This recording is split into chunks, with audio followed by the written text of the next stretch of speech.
Seidenberg.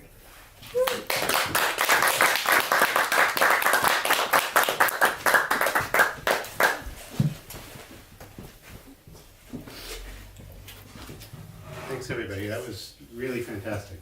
I mean, I loved hearing. Thank you, Mary Kim, and Harriet, and Sarah. It's a real pleasure to read with all of you. I loved hearing you all. And thank you to Ada Books and John Madera in absentia. I'm going to read entirely from this new book of mine called Situ, which is not really, it's not lineated, it's prose of a kind, somewhere in the interstices between diegetic prose and philosophical prose and lyric work. I'm going to start at the beginning and just go until my time is up. Time myself. But that's not all. This seat, his seat, has never been another's, has always only been dispensed to find his occupancy near, to suit his nearing occupation, if not the present circumstance of being thereby occupied, of being set upon by only him, by him alone. This is to say that as he turns his gaze back to his harbor, no matter what corrosive goad provoked him to dethrone, the cardinal intimation that his pulp should find no lading on that ramshackle recliner leaves him hardly an existence, hardly corrigibly extant, a manifold of carrion, both drifting past and soon to come, and soon to spoil here. Surely it has happened before, he thinks. He has left his bench before, many times, countless times, which does nothing to prevent him from attempting such a count, an assay that's near equal to the fate of its achievement, at least when it's considered from the outside, or the outside of the outside, nearly the inside, but not quite, not yet. He still knows the difference is all difference, every difference held in state, both in and out, in state and kind. There was that one occasion, just the other day, he can almost feel the weight of the sun on his back. It was the last sun, the last time there was a sun, that the weight of the back of the sun was. He can almost taste it. That's what they say. That's what they say, he thinks. That one can almost taste it when one thinks that one can taste it. But that's not right. Not quite his right, if nothing less obscure.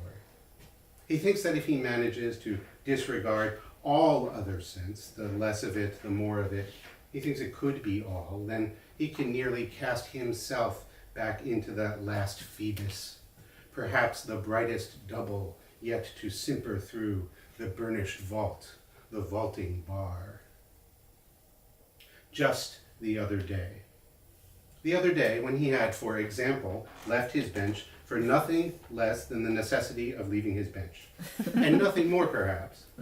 Again, perhaps again. For nothing more or less than the necessity of leaving his bench, an urgency made manifest by nothing more or less than the perplexed and blushing affect of his calentured cheek, his lips adrift from gums in pained retraction from the glossa, and the next ostensive centering of everything that centers on a muscular convulsion of the egress of the split. But no, he thinks, not yet. Or not again, he'd rather vow. It's always best when yet is made indifferent to again, when one can't tell the difference, when the difference is indifferent, and yet again is again yet. Always when what has not happened nonetheless rescinds its done opprobrium of losses and returns that fevered Omphalos to some intrinsic innocence of gusts. Perhaps it was the wind-made spit to transpierce his latissimus, perhaps his mast fit witless to the porch of his arrival, but it's so he sees, He sees it so. For once, he can attend the rule, and this time, just this once, not merely sharp his eager focus on the absence of a speaker spoken to by speaking out. There was a sun the other day. He felt its weight upon his back. But even in the living of that moment, he still rightly failed to think that mass an attribute of anything but his deferred reception, of his burden in its hauling, a fantasy of ballast that seemed sweet as it reached tongue. If he cannot taste it, he cannot bear it. An endless source of trouble in his commerce on the boulevard. However, one can say that he has bought or sold his wares. If he cannot taste it, it is not his, this foundling glimpse, but everything that's in it is imputable to him. He cannot think this protean reduction of the scene to some assemblage of distrait associations, of surrenders of the outside to some intimated core, accordingly a predicate of his peculiar potency, his binding resignation to a boundless drive, a soughing dray. But who is really able to make such returnless venture allege a confirmation to a vision of achievement, so a practice in the slightest way compel? An odd rhetorical. Who's to say anything, to speak anyway? Thus accepting his unknowing, if unknowable, acceptance of a world that's not on offer, but is taken up by force, the sense of sensibilities not understood as sensate allows a nearer vision of his present paralypsis, of what he thinks a vestige of his minderless lookout. Nearer is not inside, it may be, but there's the triumph. To be inside would be equal to a positure bemused. If it's inside that you're after, then it's inside. Thus revealing his acceptance of a world he thinks as given, of a world he's since received, he's since aroused, is still too soon. He thinks back to the last son, the only son he's managed to think back to as a likeness, but still he can't lay claim to having ever claimed it present, so to here fulfill his promise, his next promise to the absent. How else could one model such an aftermath of voices? How return one's thinking to a day so long ago, so long past? Return such empty savor to the trick of having passed? Why not here allow this indiscretion, this offensive, to take one no less willingly than bound towards such presentment, towards some resolve that's set before the passions of the scene to come? To come, it is to come, he thinks, but that is not his present purpose, nor is it.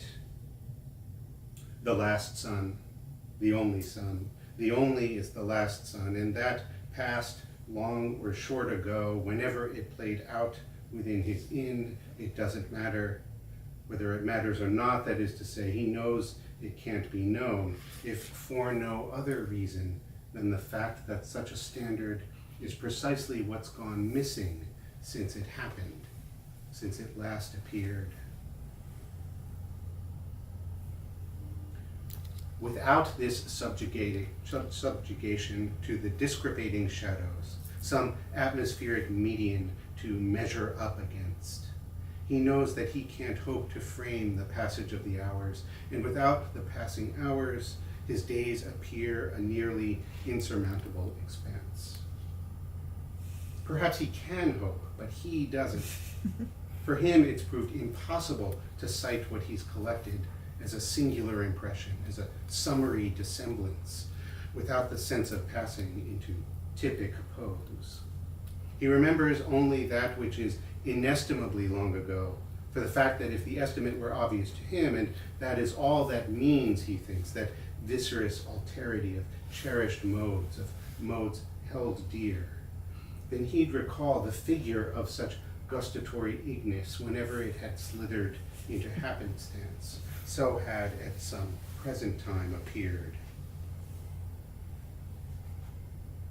All this to elucidate his wholly novel status, his displacement from the outside of the inside of the view, a posture unexampled to the auditors of fortune as they're passing, as they saunter quickly past his septic cipher of a seal. He is as yet none other than another, than no other ought, not only as an other, but as all others, as every other ever ought to be.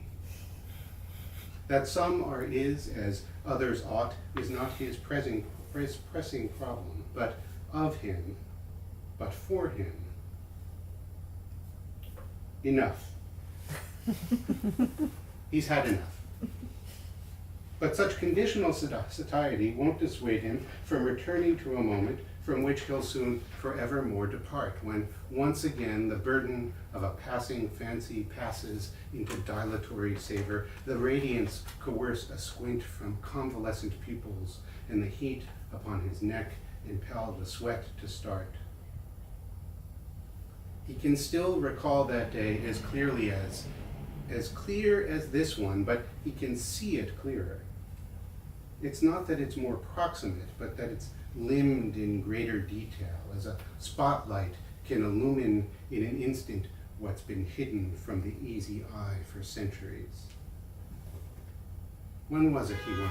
No, that's not the crucial question, not the right question, he's sure. Even he, despite his longings, will not foist upon his subjects the vexation of such trivial concerns. Or perhaps that's not the reason. Rather than perhaps. He is yet rather incapable of saying, of deducing when it was that he was last, perhaps still first, but surely last, when he was last afflicted with that menacing exigency, that cavalcade of poses that his plethora implies.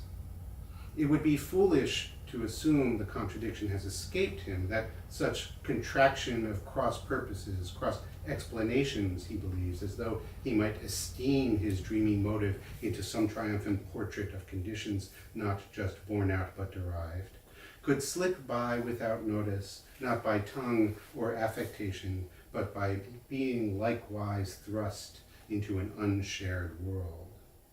It would be foolish, he accepts, and while such foolishness won't push his expedition into shipwreck, he feels it as a shot across the prow.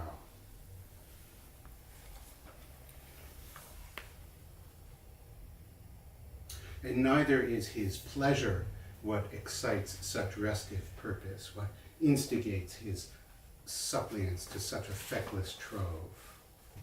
No pleasure, really. He confesses to no pleasure in the pleasing, but in his image of the being pleased. He has this once remembered, has suggested to his altar, if only just this moment, having first inferred its gaze, that his facile acquiescence to this inchoate adventure may be twofold, but in each case feigns the singular surrender to. Need he go no further? No, that's still not it, he thinks, not as it's most liable to engender such resolve. Need he make it clearer, more like such a one would fairly suffer in return? It's always been a posture of passivity he's after, a threshold of receivership he ambles ever towards. Need such a hapless satiety go anywhere, he wonders? No, there is no need. It goes without saying. There is no need to say it, but what's more, one need not say, he can't help but remember. A fact that won't prevent him from attending to that standard for the equally impertinent, but no less circumstantial, does not ever thus prevent him from the saying for the exploit of disclosing that what needs be said is nothing. Nothing like what is said, which is always as a surfeit, the always more than nothing that this symbol of an absence makes intrinsic, makes a predicate, the vessel that each more than merely nothing serves to fill. He has unconcealed a twofold explanation for his rancor. His subtle divagation is a parenthetic pause. He has recalled that at his earliest awareness of the sun upon his shoulder, his neck, his back, the back of his neck and the front of his shoulder, has felt through spreading gelatin of grimy frock, of molting peel, that the advent of the shine through that imperious edema stirred him from his resting place to seek out some relief, to seek an ease from what had seemed a visceral distemper, accorded by the fevered cusp of spitting lips, of guts clenched tight. So which is it, he wonders, which point for the pointer to point to as his foundling husk, his ported shell? It is easy enough to accept the occasional coincidence of sun and seizure without designating primacy of stimulus or cause. But it is just as easy to deem either the occasion, the placeholder of a world expelled from aspiration or expectancy, a world that's been unyieldingly, interminably deferred to present circumstance, that is the presence. Deferred to present circumstance, that then of spendthrift splendor, both writ across his rictus and the vizard of the star, was made at last at least to seem an equal approbation for this consummate remainder, this submission to an otherwise importunate regard. Just who's being importuned, who being importuned. One thinks of every circumstance as serving some base ego, some target of intention that is consummately in, which is to say, not out. He thinks of every mover as a personhood, an agent, whereas the seeming obverse is not graced with such resort. Not every fitful anima is likewise capable of movement, but in this case, both coincident conditions, the fever that ingeminates the out that mirrors in, and the in that takes the mood of every out to be its own, are identically engrossing, and together serve as setting for this portent of a finished tale. Or that one, he thinks. That one that he thinks of, and not in. And so it was that when the sun was last lit blear and bold, when last his weary rapture hit that muzzle of a gloam, and not because of, not by virtue, he slackens and he hesitates, he fractures every fractured stone, and there, just there, he seizes on an inkling of some next propitious advent, a supplicant's peremptory refrain. He recalls that pulsing plenitude because it was quite blinding, because that gasping vault was so discordantly ablaze, but that's not why he stumbled into that same recollection, why he can't seem to stop himself from yielding to this swoon. For that he has himself to blame. In that he finds his witness. Thank you.